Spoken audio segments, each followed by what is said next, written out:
Hi friends, ആർഫോയിലേക്ക് എല്ലാവർക്കും സ്വാഗതം.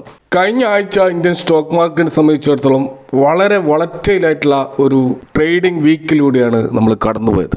കഴിഞ്ഞ ആഴ്ചയുടെ തുടക്കത്തിൽ മാർക്കറ്റ് മുന്നേറിയെങ്കിലും അവസാന 3 ട്രേഡിംഗ് ഡേയിൽ ഉണ്ടായിട്ടുള്ള കനത്ത സെല്ലിംഗ് പ്രഷർ മാർക്കറ്റിനെ വലിയ തോതിൽ തളർത്തിയതായിട്ട് നമുക്ക് കാണാൻ കഴിയും. ഇപ്പോൾ തീർച്ചയായിട്ടും പശ്ചിമേഷ്യയിലെ യുദ്ധഭീതിയും അതുപോലെ ഹോർമുസ് കടലിടുക്കിലെ കപ്പൽ പിടിച്ചെടുത്തതുമായി ബന്ധപ്പെട്ട വാർത്തകളും മൊത്തത്തിൽ ഇന്ത്യൻ മാർക്കറ്റിനെ മാത്രമല്ല ആഗോള മാർക്കറ്റിനെ തന്നെ ഒരു അൺസർട്ടനിറ്റിയിലേക്ക് കൊണ്ടുപോയിരുന്നു. അപ്പോൾ ഈ ഒരു സംഘർഷം തുടരുന്നത് കാരണം ക്രൂഡ് ഓയിൽ വില വർദ്ധിച്ചത് ഇന്ത്യയെ പോലെയുള്ള ക്രൂഡ് ഇമ്പോർട്ട് ഓറിയന്റഡ് ആയിട്ടുള്ള രാജ്യങ്ങളെ സംബന്ധിച്ചിടത്തോളം വലിയൊരു തിരിച്ചടിയായി.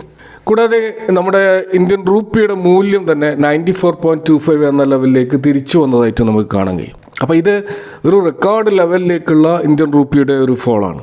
കൂടാതെ കഴിഞ്ഞ ആഴ്ച മാർക്കറ്റിനെ വലിയ തോതിൽ നെഗറ്റീവായിട്ട് ഇമ്പാക്റ്റ് ചെയ്തത് IT സെക്ടറിൽ ഉണ്ടായിട്ടുള്ള തളർച്ചയാണ്. ഇൻഫോസിസ് പോലെയുള്ള വമ്പൻ കമ്പനികളുടെ Q4 റിസൾട്ടുകൾ വന്നതിന് ശേഷം അവരുടെ ആ ഒരു ഫ്യൂച്ചർ ഗൈഡൻസ് വളരെയധികം നെഗറ്റീവ് ആയതുകൊണ്ട് തന്നെ IT ഓഹരികളിൽ വമ്പിച്ച പ്രോഫിറ്റ് ബുക്കിംഗ് ആണ് നടന്നത്. കഴിഞ്ഞ ആഴ്ചയിലെ ബ്രോഡ് മാർക്കറ്റ് ഇൻഡെക്സുകളുടെ ഒരു പെർഫോമൻസ് നമ്മൾ നോക്കിക്കഴിഞ്ഞാൽ Nifty 50 1.87% ആണ് ഓവറോൾ കഴിഞ്ഞ ആഴ്ച ഡൗൺ ആയിട്ടുള്ളത്. മറ്റ് ഇൻഡെക്സുകളൊന്നും അത്രത്തോളം ഡൗൺ ആയതായിട്ട് നമ്മൾ കാണുന്നില്ല. ഇപ്പോൾ Nifty Next 50 0.55% മാത്രമാണ് ഡൗൺ ആയിട്ടുള്ളത്. അതുപോലെ Nifty മിഡ് ക്യാപ് 150 ആണെങ്കിൽ 0.77%, സ്മോൾ ക്യാപ് 250 0.15% മാത്രമാണ് ഡൗൺ. ഇൻട്രസ്റ്റിംഗ് ആയിട്ടുള്ളൊരു കാര്യം, Nifty മൈക്രോ ക്യാപ് 250 0.14% പോസിറ്റീവിലായിരുന്നു കഴിഞ്ഞ ആഴ്ചയുടെ ട്രേഡിംഗ് നമ്മൾ കാണുന്നത്. അപ്പോൾ ഇവിടെ ഈ IT സ്റ്റോക്കുകളിൽ ഉണ്ടായിട്ടുള്ള തകർച്ച തന്നെയാണ് മൊത്തത്തിൽ നിഫ്റ്റിയെ താഴോട്ട് കൊണ്ടുപോയത്. കാരണം ഹെവി വെയിറ്റ് IT സ്റ്റോക്കുകളൊക്കെ ഉള്ളത് ഒന്നുകിൽ Nifty 50 അല്ലെങ്കിൽ മിഡ് ക്യാപ് സെഗ്മെൻറ്റിലായിരുന്നു.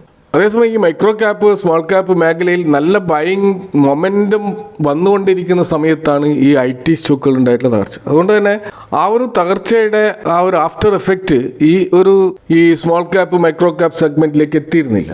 അതുപോലെ സെക്ടർ വൈസ് നമ്മൾ നോക്കുകയാണെങ്കിൽ ധാരാളം സെക്ടറുകളിൽ ലാസ്റ്റ് വീക്ക് പോസിറ്റീവിൽ തന്നെയായിരുന്നു. ഇപ്പോൾ Nifty എനർജി, Nifty FMCG ഒക്കെ 2% കൂടുതൽ അപ്പായിരുന്നു. Nifty മീഡിയ, Nifty MNC പോലെയുള്ളവ 1% കൂടുതൽ അപ്പായിരുന്നു. അതുപോലെ Nifty pharma, Nifty commodities, Nifty PSC, Nifty CPSC ഒക്കെ ഫ്ലാറ്റ് പോസിറ്റീവിലാണ് ക്ലോസ് ആയിട്ടുള്ളത്. എന്നാൽ കാര്യമായ തകർച്ച നമ്മൾ കാണുന്നത് തീർച്ചയായിട്ടും Nifty IT-യിലാണ്. 10% തകർച്ചയാണ് Nifty IT-യിൽ ഉണ്ടായിട്ടുള്ളത്. കൂടാതെ Nifty ഓട്ടോ, റിയാലിറ്റി, Nifty മെറ്റലിലൊക്കെ 1% മുതൽ 2% വരെയുള്ള ഒരു തകർച്ച നമുക്ക് കാണാൻ കഴിയും. അതുപോലെ തന്നെ Nifty PSU ബാങ്ക്, Nifty ബാങ്കിലൊക്കെ ഒരു ഫ്ലാറ്റ് നെഗറ്റീവ് ക്ലോസിംഗ് ആണ് ലാസ്റ്റ് വീക്ക് ഉണ്ടായിട്ടുള്ളത്. അപ്പോൾ തീർച്ചയായിട്ടും മൊത്തത്തിൽ നമ്മൾ ഈ ഒരു പെർഫോമൻസ് പരിശോധിച്ചാൽ മനസ്സിലാകുന്നത് ലാസ്റ്റ് വീക്ക് മാർക്കറ്റ് താഴോട്ട് പോകാനുള്ള പ്രധാന കാരണം IT ഇൻഡെക്സിലുണ്ടായിട്ടുള്ള 10% ഒരു ക്രാഷാണ്.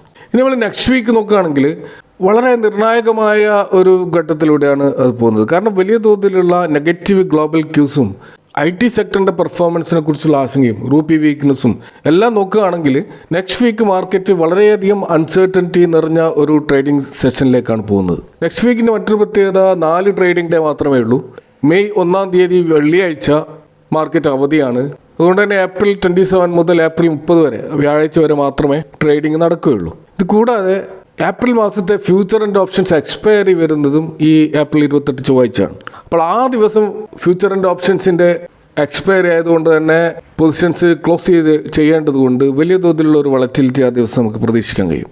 അതുകൊണ്ട് May 1 അവധി, സാറ്റർഡേ സൺഡേയും അവധി. അപ്പം കണ്ടിന്യൂസ് ആയിട്ട് 3 ദിവസത്തെ ഒരു ട്രേഡിംഗ് ഹോളിഡേ ആണ് നെക്സ്റ്റ് വീക്ക് ഉള്ളത്. അപ്പോൾ അതുകൊണ്ട് തന്നെ ലോങ് പൊസിഷൻ എടുക്കുമ്പോൾ തീർച്ചയായിട്ടും അവിടെ വളരെയധികം കോഷ്യസ് ആവേണ്ടതുണ്ട് എന്നാണ് ഇത് സൂചിപ്പിക്കുന്നത്. അതുപോലെ നെക്സ്റ്റ് വീക്ക് വരാൻ പോകുന്ന പ്രധാനപ്പെട്ട കുറേ ക്വാർട്ടർലി റിസൾട്ടുകളുണ്ട്. അവിടെ പല ലീഡിംഗ് ആയിട്ടുള്ള കമ്പനികളും നമുക്ക് കാണാൻ കഴിയും. അപ്പോൾ അതുകൊണ്ട് തന്നെ ആ കമ്പനികൾ ഉൾപ്പെടുന്ന സെക്ടറുകൾ വളരെ പ്രധാനപ്പെട്ടതാണ്. ഇപ്പോൾ ഉദാഹരണത്തിന് ബാങ്കിങ് ആൻഡ് ഫൈനാൻഷ്യൽ സർവീസസ് സെഗ്മെൻറ്റിൽ Federal Bank, AU small finance bank പോലെയുള്ള കമ്പനികളുടെ റിസൾട്ട് വരുന്നുണ്ട്. നമുക്കറിയാം സ്മോൾ ഫിനാൻസ് ബാങ്കുകളുടെ പെർഫോമൻസ് എങ്ങനെയാണ് എന്നുള്ളത് നമ്മൾ തീർച്ചയായിട്ടും പരിശോധിക്കേണ്ട ഒരു ഘടകമാണ്. കാരണം ആ സ്റ്റോക്കുകളിൽ ഉണ്ടാകുന്ന തകർച്ച മറ്റ് സ്മോൾ ഫിനാൻസ് ബാങ്കുകളെ ഒരു ചെയിൻ എഫക്റ്റ് പോലെ സ്വാധീനിക്കാൻ സാധ്യതയുണ്ട്. അതുപോലെ മറ്റൊരു സെക്ടർ ഓട്ടോമൊബൈൽ സെക്ടറാണ്. മാരുതി സുസുക്കിയുടെയും സിയറ്റ് പോലെയുള്ള ടയർ കമ്പനികളുടെയും ഒക്കെ റിസൾട്ട് വരുന്നുണ്ട്. അപ്പോൾ ഓട്ടോ സെക്ടറിൽ ഒരു മാർക്കറ്റ് ലീഡിംഗ് കമ്പനി എന്നുള്ള നിലയ്ക്ക് മാരുതിയുടെ റിസൾട്ടും വളരെ ഇമ്പോർട്ടൻ്റ് ആണ്. അതുപോലെ തന്നെ സിമെൻറ്റ്, ഇൻഫ്രാസ്ട്രക്ചർ മേഖലയിലുള്ള പല കമ്പനികളുടെ റിസൾട്ട് വരുന്നുണ്ട്. പ്രത്യേകിച്ച് അൾട്രാടെക് സിമെൻറ്റിൻ്റെ റിസൾട്ട് അത് നെക്സ്റ്റ് വീക്ക് വരുന്നുണ്ട്. അത് തീർച്ചയായിട്ടും ആ സെക്ടറിലെ വലിയ തോതിൽ സ്വാധീനിക്കുന്ന ഒരു റിസൾട്ടായിരിക്കും. അതുപോലെ അടുത്ത വീക്ക് പ്രധാനമായിട്ട് വരാൻ വന്ന മറ്റൊരു സെക്ടറിലുള്ള റിസൾട്ട് IT സെഗ്മെൻറ്റിലുള്ള എംഫസിസിൻ്റെ റിസൾട്ടാണ്. നിഫ്റ്റി IT ഇൻഡെക്സിലുള്ള ഒരു കമ്പനി എന്നുള്ള നിലക്ക് ഇതിൻ്റെ റിസൾട്ട് വളരെ പ്രധാനപ്പെട്ടതാണ്. അപ്പോൾ അവരുടെ ഒരു ഗൈഡൻസ് പോസിറ്റീവ് ആണെങ്കിൽ ഒരു പക്ഷേ IT സെഗ്മെൻറ്റിലുള്ള സ്റ്റോക്കുകൾ അതൊരു പ്രതീക്ഷ നൽകുന്ന ഒരു കാര്യമായിരിക്കും. അതുപോലെ നെക്സ്റ്റ് വീക്ക് ഗ്ലോബൽ ഇവൻറ്റ് നമ്മൾ ഏറ്റവും പ്രധാനപ്പെട്ട ഇവൻ്റായിട്ട് കാണുന്നത് US ഫെഡറൽ റിസർവിൻ്റെ FOMC മീറ്റിംഗ് ആണ്. അത് ഏപ്രിൽ 28-29 തീയതികളിലാണ് ഫെഡറൽ റിസർവിൻ്റെ മീറ്റിംഗ് നടക്കുന്നത്. അപ്പോൾ പലിശ നിരക്കുകളിൽ മാറ്റം വരുത്തുമോ, അതുപോലെ ഭാവിയിൽ എക്കണോമിക് പോളിസിയെക്കുറിച്ച് അവർ എന്ത് പറയുന്നു എന്നതൊക്കെ മാർക്കറ്റ് വളരെയധികം പ്രതീക്ഷയോടെ ഉറ്റുനോക്കുന്ന ഒരു കാര്യമാണ്. പലിശ നിരക്ക് കുറക്കുമെന്നുള്ള ഒരു സൂചന നൽകിയാൽ അത് ഇന്ത്യൻ മാർക്കറ്റിനെ സംബന്ധിച്ചിടത്തോളം വളരെ പോസിറ്റീവ് ആയിരിക്കും. പ്രത്യേകിച്ച് IT സെഗ്മെൻറ്റിലെ സ്റ്റോക്കുകൾക്ക് അത് ഗുണകരമാകും. നമുക്കറിയാം കഴിഞ്ഞ ദിവസം HCL ടെക്കിൻ്റെ ഇൻഫോസിൻ്റെ ഒക്കെ ഗൈഡൻസിനോടനുബന്ധിച്ച് വന്ന കമൻട്രിയിൽ അവർ പറയുന്ന ഒരു പ്രധാനപ്പെട്ട കാര്യം അമേരിക്കയിൽ പല ഈ IT പ്രൊജക്റ്റുകളും ഡിലേ ആവുന്നതും ക്യാൻസൽ ചെയ്യുന്നതുമാണ് അവരുടെ ബിസിനസ്സിനെ ബാധിക്കുന്നത് എന്നാണ്. അപ്പോൾ ഈ ഇൻട്രസ്റ്റ് റേറ്റ് കട്ട് ചെയ്യുമ്പോൾ സ്വാഭാവികമായിട്ടും IT സ്പെൻഡിങ് കൂടാനുള്ള ഒരു സാധ്യതയുണ്ട്. അപ്പോൾ അത് സ്വാഭാവികമായിട്ടും ഇന്ത്യൻ IT സ്റ്റോക്കുകൾക്ക് പോസിറ്റീവ് ആയിരിക്കും. ഇപ്പോൾ നിലവിൽ അമേരിക്കൻ ഇൻട്രസ്റ്റ് റേറ്റ് 3.5 3.75 എന്ന നിലവാരത്തിലാണ്. അപ്പോൾ ഇൻട്രസ്റ്റ് റേറ്റ് കട്ടിനെ കുറിച്ച് ഫെഡ് റിസർവ് നടത്തുന്ന കമൻട്രി വളരെ ആകാംക്ഷയോടെയാണ് ലോകം ഉറ്റുനോക്കുന്നത്. മറ്റൊരു പ്രധാനപ്പെട്ട ഇവൻറ്റ് നമുക്ക് കഴിഞ്ഞ 1-2 മാസങ്ങളായിട്ട് നടന്നുകൊണ്ടിരിക്കുന്ന US Iran geo political tensions ആണ്. അപ്പോൾ അവിടെ ഇറാനുമായിട്ടുള്ള ഒരു സമാധാന ചർച്ചയ്ക്ക് വേണ്ടിയിട്ട് അമേരിക്കൻ പ്രതിനിധികൾ പാകിസ്ഥാനിലേക്ക് പോകാനിരുന്നതായിരുന്നു. എന്നാൽ അവിടെ ഇറാൻ അത്തരം ഒരു ചർച്ചയ്ക്ക് തയ്യാറാവാതെ പിന്തിരിഞ്ഞതും ഒരു ആശങ്ക ഇപ്പോൾ സൃഷ്ടിക്കുന്നുണ്ട്. അതുകൂടാതെ അമേരിക്കയും ഇസ്രായേലും പ്രഖ്യാപിച്ചിട്ടുള്ള വെടിനിർത്തലുമായി ബന്ധപ്പെട്ടിട്ടുള്ള ഡെഡ് ലൈന് അതൊക്കെ അവസാനിക്കുമ്പോൾ എന്ത് സ്ട്രാറ്റജി ആയിരിക്കും അമേരിക്കയും ഇസ്രായേലും പ്ലാൻ ചെയ്യുന്നത് എന്നുള്ളതും വളരെ പ്രധാനപ്പെട്ടതാണ്. കാരണം ഇപ്പോൾ യുദ്ധം ഒരു വെടിനിർത്തൽ ഘട്ടത്തിലൂടെ കടന്നു പോകുന്നത് കൊണ്ട് തന്നെ ഇറാനുമായിട്ട് ഒരു ഡീലിലെത്താൻ കഴിഞ്ഞിട്ടില്ലെങ്കിൽ ഈ എൻറ്റയർ വാർ പ്രോസസ്സ് വീണ്ടും റീസ്റ്റാർട്ട് ചെയ്യേണ്ടതുണ്ട്. കൂടാതെ അമേരിക്ക മറ്റൊരു പ്രധാനപ്പെട്ട പ്രശ്നം നേരിടുന്നത്, പ്രത്യേകിച്ച് ഡൊണാൾഡ് ട്രംപ് US-ൻ്റെ നിയമം അനുസരിച്ചിട്ട് ഒരു യുദ്ധം പ്രസിഡന്റ് പ്രഖ്യാപിച്ചാൽ 60 ദിവസത്തിനുള്ളിൽ അത് അവസാനിക്കണം. അങ്ങനെ അവസാനിച്ചിട്ടില്ലെങ്കിൽ സെനറ്റിൽ അതിൻ്റെ അപ്രൂവൽ വാങ്ങിക്കേണ്ടതുണ്ട്. അപ്പോൾ സ്വാഭാവികമായിട്ട് ഇപ്പോൾ ട്രംപിനെതിരെ അതിശക്തമായ എതിർപ്പാണ് അമേരിക്കയിലുള്ളത്. പ്രത്യേകിച്ച് ഡെമോക്രാറ്റുകളൊക്കെ ഈ യുദ്ധത്തിനെതിരാണ്. അതുകൊണ്ട് തന്നെ ഈ ഒരു അപ്രൂവൽ വാങ്ങിക്കുക എന്നുള്ളതും വളരെ പ്രധാനപ്പെട്ടതാണ്. അപ്പോൾ ഇത്തരത്തിൽ ഇറാൻ US-ൻ്റെ ഈ ഒരു കോൺഫ്ലിക്റ്റ് തികച്ചും അനിശ്ചിതത്വത്തിൽ നിൽക്കുന്ന ഒരവസ്ഥയിലാണ് നെക്സ്റ്റ് വീക്ക് നമ്മൾ മാർക്കറ്റിനെ നേരിടുന്നത്. ഇത് കൂടാതെ ഈ ഹോർമസ് കടലിടുക്ക് വഴിയുള്ള ഗതാഗതം തടസ്സപ്പെടാൻ സാധ്യതയുള്ളതിനാൽ ക്രൂഡ് ഓയിലിൻ്റെ വില ഇനിയും വർദ്ധിച്ചേക്കാമെന്ന ആശങ്കയുണ്ട്.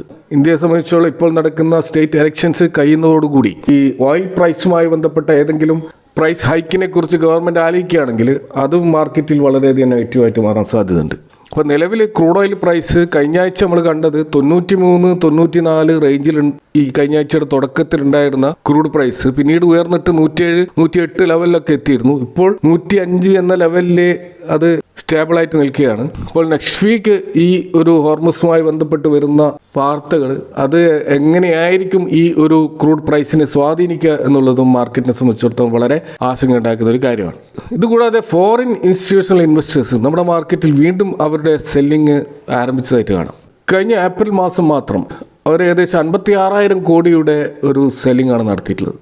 ഈ ഒരു 56,000 കോടി സെല്ലിങ്ങിൽ ഏകദേശം 17,000 കോടിയോളം സെല്ല് ചെയ്തിട്ടുള്ളത് ലാസ്റ്റ് വീക്കാണ്. ഇപ്പോൾ ഏറ്റവും അവസാനത്തെ ട്രേഡിങ്ങിൻ്റെ 8,000 കോടിയോളമുള്ള വമ്പിച്ച സെല്ലിങ്ങാണ് അവർ നടത്തിയിട്ടുള്ളത്. അപ്പോൾ അതുപോലെ ഏപ്രിൽ മാസത്തെ ഡൊമസ്റ്റിക് ഇൻസ്റ്റിറ്റ്യൂഷണൽ ഇൻവെസ്റ്റേഴ്സിൻ്റെ ബൈയിങ് 39,000 കോടിയായിരുന്നു. അപ്പോൾ ഇവിടെ DISൻ്റെ ബൈയിങ്ങിലും ഒരു കുറവ് വന്നിട്ടുണ്ട്. ഇപ്പോൾ നമ്മൾ അതിന് മുമ്പത്തെ മാർച്ച് മാസം നോക്കുകയാണെങ്കിൽ 1,22,000 കോടിയോളം FIS സെല്ല് ചെയ്തപ്പോൾ 1,42,000 കോടിയോളം DIS ബൈ ചെയ്തിരുന്നു.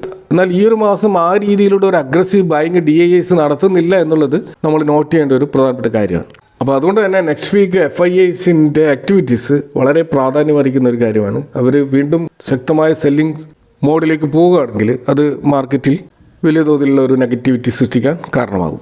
അപ്പോൾ നമ്മൾ നിഫ്റ്റിയുടെ ഒരു ലെവലുകൾ പരിശോധിച്ചാൽ നിഫ്റ്റി ഇപ്പോൾ 23,800, 23,500 എന്നീ ലെവലുകളിലാണ് പ്രധാനപ്പെട്ട സപ്പോർട്ട് നിൽക്കുന്നത്. മുകളിലോട്ട് റെസിസ്റ്റൻസ് ആണെങ്കിൽ 24,150, 24,350 എന്ന ലെവലിലാണ്.